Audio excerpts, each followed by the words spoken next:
And hello everyone, hope you're doing well. Today we are taking a look at this very tiny 7900 GRE from XFX. Despite its own name and history, it turns out to be a quite interesting card, so let's get to it. And so the 7900 GRE is a fairly atypical card on many levels, since it has been released twice. At first, it was a model exclusive to the Chinese market, hence the Golden Rabbit edition name. It was released in July 2023 with a $650 MSRP, and even if it was a model intended for a specific market, here in Europe we could still find some GREs in some pre-built at a couple of SIs. But something important with the GRE is that for its first release, it was only available as an MBA model made by AMD reference card, and we will get back to that in a little bit. So the card released about 2 months before the 7800 XT, and it's true that when we saw the first couple of reviews comparing both cards, the GRE did not particularly shine. If you take a look at reviews from TechSpot or Hardware & Co in France, the MBA GRE card is about 5% faster than the 7800 XT, and depending on the games, it can be even much less than that. So a 20% higher price for about 5% more performance. The GRE just didn't make much sense back then. But for the second launch, the global one for the GRE, things are a bit different, since the official price goes from $650 to $550,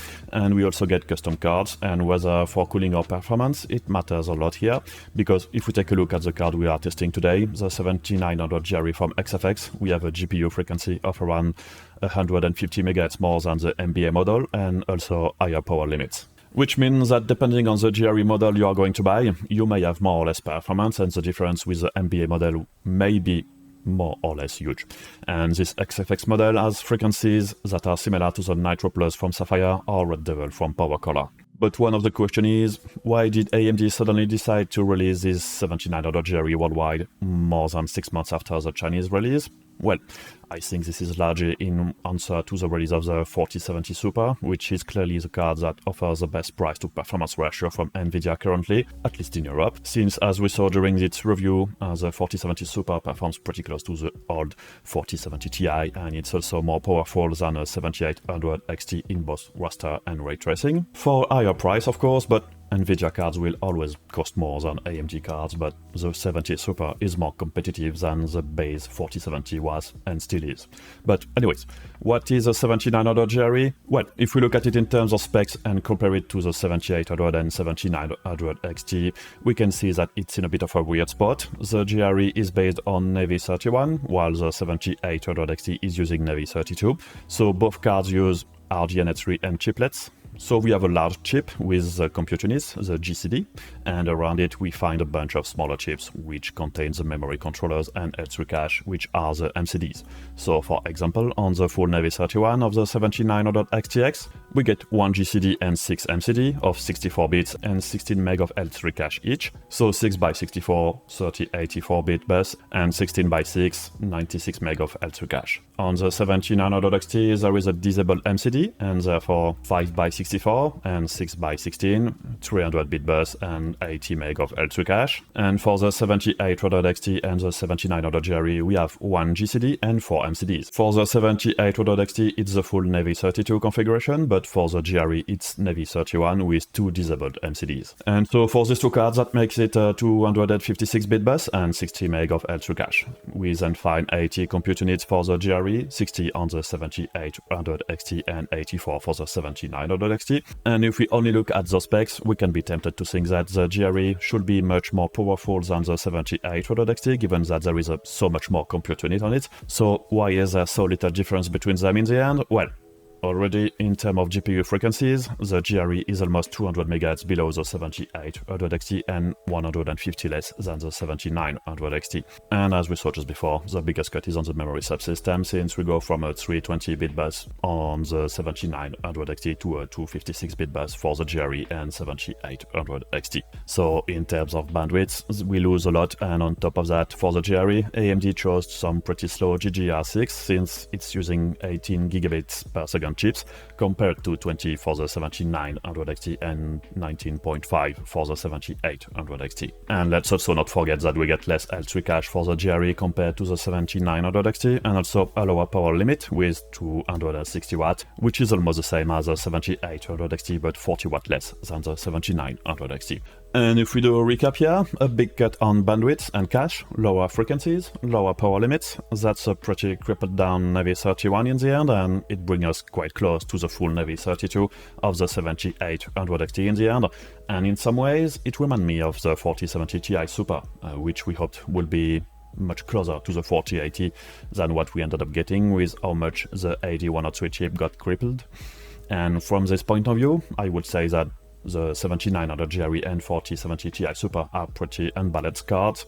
To me, the 7800 XT and 7900 XT seem much more balanced overall in terms of the specs and performance. The 7900 GRE have a lot of compute power, much more so than the 7800 XT, but it doesn't have the bandwidth, cache or power limits to fully feed all those cores like the other 7900 does.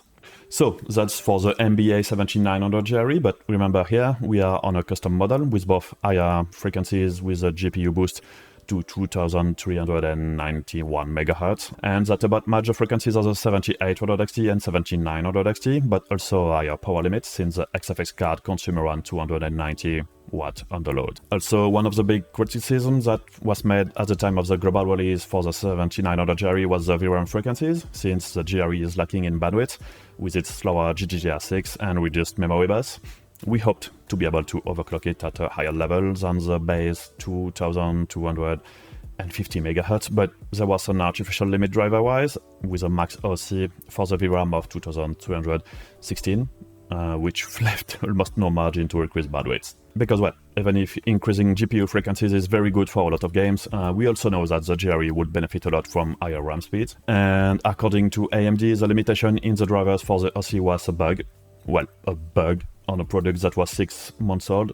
That's a bit puzzling, but in any case, this limit has been lifted with one of the latest drivers, and now we can push the sliders up to 3000 MHz for the VRAM, which allows you to find its maximum frequency, which is very good news, but we will get back to overclocking later on. And another question that we can be tempted to ask ourselves is how can AMD offer a card based on Navi 31 so close in price to a Navi 32 one? Well, basically, the GRE was likely not supposed to be released worldwide, and it was probably launched to sell chips that did not qualify as a 7900 XT, but here we have a card that consumes much less and therefore a more simple PCB design, lower power delivery and cooling needs, less VRAM, that's also slower and cheaper, less MCDs, therefore less cost here as well.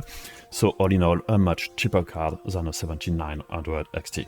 And I guess compared to the 7800 XT, the only thing that costs much more is the GCD itself, more than anything else. So overall, it probably doesn't cost much more to produce the GRE, and it allows AMD to add a more competitive card in front of the 4070 Super. And that's probably one of the strengths of a chiplet-based architecture for GPUs. It gives AMD more flexibility. But anyway, let's get back to our 7900 GRE from XFX. Design-wise, it looks a lot like the 7900 XTX that I reviewed several months ago. It's a pretty lengthy card with 33.5 centimeters, 13 in width and 5.2 centimeter thick, so roughly 2.5 slots, so well, it's a 3-slot card. And that's really the biggest difference with the XTX, the cooler thickness, which also make it lighter than the XTX, with about 1.2 kg for the GRE and 1.9 for the XTX. So, the card isn't super heavy, but good point for XFX here is that you get a lipstick style card support in the bundle, and not one of those huge ugly brackets that most people won't use anyway. Looks wise, there is not much to complain about, it's a quite simple and sober design, no RGB or frills, and personally I like it better than the XTX with the silver grey looking backplate that I didn't like at all, but to each their own. But well, no major missteps, no labels or cables visible on the side of the card, it's pretty clean looking. We get 3 fans, and good point here is that it's a rather silent card. The fans rotate around 1000 RPM under load, 41.5 dBA. it's a more discreet card than the XTX, and temps-wise, nothing to complain about either. 57 degrees under load, it's a pretty well cooled and quiet card, so good job from XFX here. Video outputs, it's the usual 3 DisplayPort 2.1 and 1 HDMI 2.1 from RDNA3, and for the power supply, a classic 2x8 pins connectors. So, it's a simple and to-the-point card, not as flashy as a Nitro Plus, but it will offer the same performance since they have the same frequencies, and the XFX will likely be cheaper. So, let's see now how it performs. I am using the same test protocol than the one I used on the RTX 40 Super reviews. I updated certain games like Alan Wake 2 with the 1080 Ti, for example. I also added Horizon Forbidden West on the panel. And a reminder that those numbers are from my main channel's review, and they are about 2 months old now, so some drivers update may have changed things slightly. Everything is detailed in the video description. And as usual, we will mainly observe the performance at 1440p and 4K, but if you want to see the performance in 1080p or 1440p ultra-wide, there is a linked video in the description with all the results, and they can also be downloaded for the members of my Ko-fi page. And we begin with Blender Open Data 4, and as usual on Windows, AMD cards are not particularly doing well there compared to Intel or Nvidia cards, but there is a new option in the benchmark which allows you to use ZLUDA, and as we can see, it gives a pretty nice boost of performance. Since the 7900 GRE see its score increased by more than 20%, and that's not enough to catch up to the 4070 Super, which remains like 2 times faster, but it's still a pretty interesting uplift in performance. I don't really know if using ZLUDA is simple or sustainable with Blender, and I don't really know since I don't really have much interest in Blender overall, but I still think it's interesting to look at it, and it shows that there is potential for the AMD cards to perform better in Blender in the future. Let's take a quick look at AI performances for the GRE. For image generation in Stable Diffusion 1.5, the GRE is about in the middle of the chart, so it's a pretty decent card, but yeah, Nvidia performs better, since even a 4060 Ti will give you about the same performance. And for Stable Diffusion XL, it's pretty decent as well, since the cards have 16 gigs of VRAM, it doesn't run into VRAM limits like some other cards, and just like with 1.5, it's just slightly ahead of the 4060 Ti 16 gigs here. So we move on to gaming with Alan Wake 2 at 1440p rasterization, and we see that the GRE is doing quite well here, with a nice gain of just over 15% compared to the 7800 XT, and around 5% above the 4070 Super. It's a game that enjoys compute horsepower, and the GRE get loads of that. Small mention for the 1080 Ti that came back from the dead. When Alan Wake 2 came out, GTX 10 series cards were unusable, and while at 1440p, it's not doing amazing here, since it delivers about 30 FPS average. It's now very playable in 1080p, while it wasn't before, but for 1440p you will have to use upscaling or something, but it's not that bad for a 1080 Ti.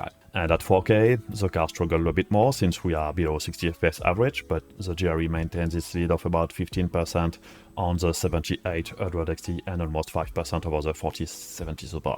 With ray tracing low, which is the only non-path traced mode in this title, well, the Radeons aren't doing that bad here. The 4070 Super is ahead overall because it's more stable, as we can see on the 1%, but yeah, getting close to 60 FPS without upscaling is not really possible here.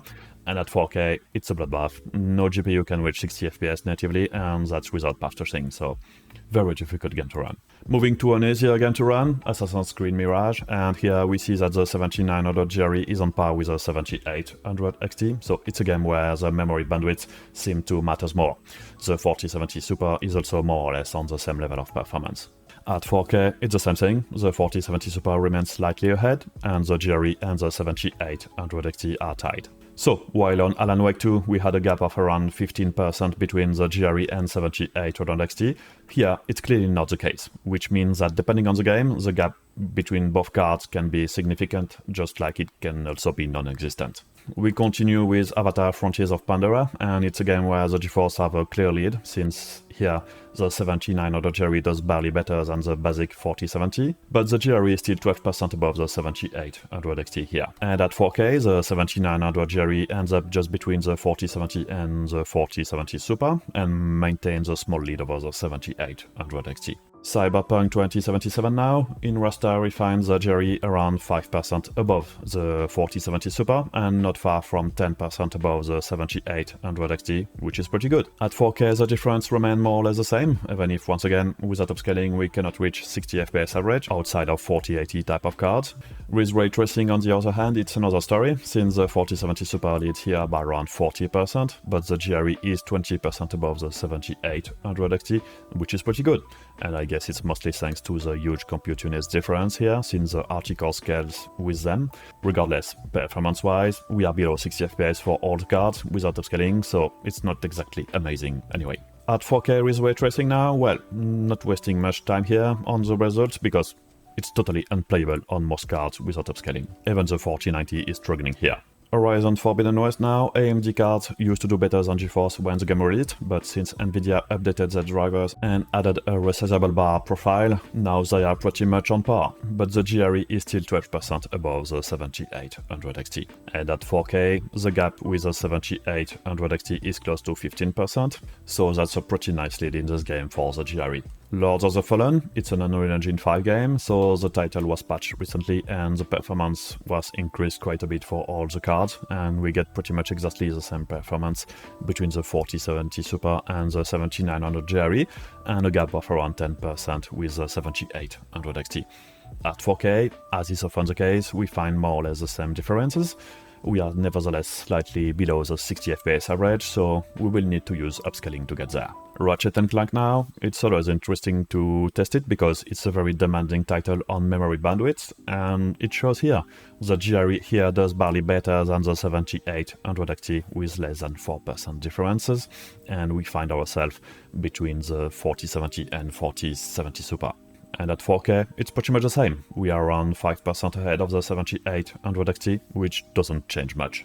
With ray tracing enabled, no big change between the GRE and 7800 XT, so clearly it's the memory bandwidth that is keeping the GRE so close to the 7800 XT in this game. And as always, the GeForce takes the lead with ray tracing enabled, even if the Radeons are performing pretty decently in this title. And at 4K, the 4070 Super almost reaches 60 FPS natively, while the GRE is around 40, a clear win for the GeForce here. And finally, a little look at Jedi Survivor, and we see that it's a totally different for the GRE, since we are close to a 20% lead over the 7800 XT, which allows it to be slightly above the 4070 Super, so it's a good title for the GRE here. At 4K, not much of a change here, even if, anyway, we aren't reaching 60 FPS average for most of the cards, sadly. Now, with ray tracing enabled on this title, well, it's one of those games where I found RT to be pretty useless, and it's not very EV either. At 1440p, the difference with the 7800 XT isn't as big as in rasterization, and the 4070 Super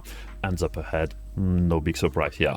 So, let's move on to the recap. We begin with 1080p raster, a tiny lead of less than 6% between the 7800 XT and the GRE, so nothing incredible here, but as we just saw, it also depends a lot on the games themselves. And the GRE comes in on par with the 4070 Super here, with RT enabled on the other hand. Unsurprisingly, the GeForce have the advantage, but that's expected. But the gap between the 7800 XT and GRE is a bit bigger here, with 8% difference. And if we add both together, the 4070 Super here has a slight advantage, and the GRE is around 6% above the 7800 XT. At 1440p raster, the 7900 GRE is slightly ahead of the 4070 Super, and between the 7800 XT and the 7900 GRE, the gap is greater than at 1080p, since we are now at around a 9% lead for the GRE. With RT, the 4070 Super takes the lead, and the 7900 GRE is 12% ahead of the 7800 XT, so we see that in RT the gap is always greater than in raster between the two cards, thanks to the many more RT cores for the GRE. And cumulatively, we find the GRE and the 70 Super almost equal and 9% better than the 7800 XT. At 1440p ultra-wide, we are quite close to a 10% difference between the 7800 XT and the GRE.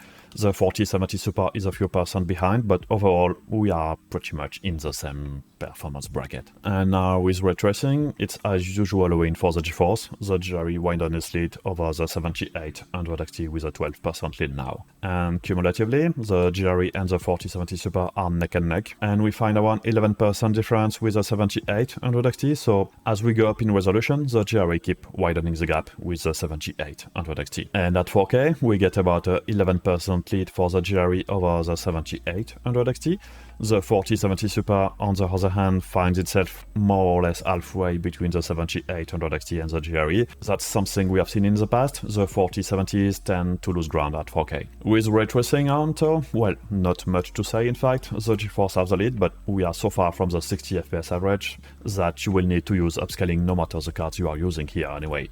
And with both raster and ray tracing, it's a draw between the 4070 Super and the GRE, and we end up with almost an 11% difference with the 7800 XT. Power efficiency now, we found the usual differences. The GeForce with this generation clearly have the advantage over the Radeons, since as we just saw in this review, the 4070 Super performs roughly the same as the 7900 GRE while consuming significantly less. 90 watt less under load is nothing to sneeze at if power consumption matters to you. We also see that the GRE is at about the same level as the other RDNA cards here. Overclocking now, several things to remember. Overclocking is not an exact science. There is also a big luck factor. Some cards will have greater potential than others, and some cards will not let you change anything. So, overall, even if with the 7900 XT or GRE, there often seems to be a nice potential to overclock, you can still come across a bad card. And regarding RDNA 3, to overclock it, it's always a mixture of overclock and undervolt, which offers the best results. And to make an overclock, you have to increase the power limit by 15%, then try to find the maximum frequency for your VRAM until it's unstable, and then you go back down slightly. And then you change the GPU frequencies.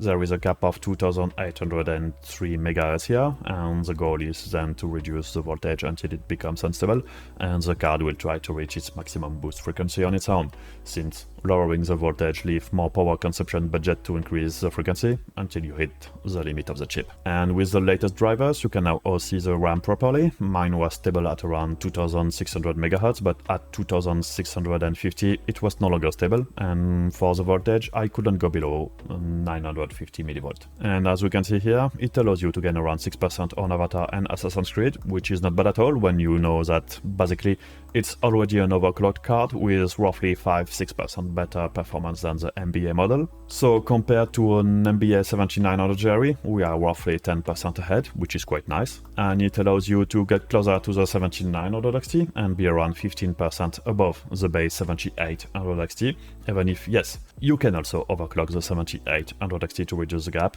Same with the 4070 Super, with an overclock it came quite close to the performance of the classic 4070 Ti.